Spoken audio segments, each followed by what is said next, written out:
А вы тоже слышали этот бред на тему, как из однушки сделать двушку? Максимум, что делают дизайнеры в этих роликах, это делают из однушки евроформат двушки. То есть в квартире по-прежнему остается одна спальня, а кухня становится кухней-гостиной. Переносим кухню на площадь гардеробной, подключаем мойку с помощью насоса. Большая кухня-гостиная готова.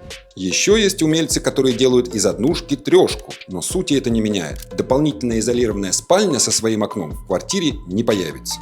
И единственный способ сделать из однушки двушку – это продать однушку и купить двушку. А как этого добиться, я рассказал в своем мастер-классе. Ссылка в описании.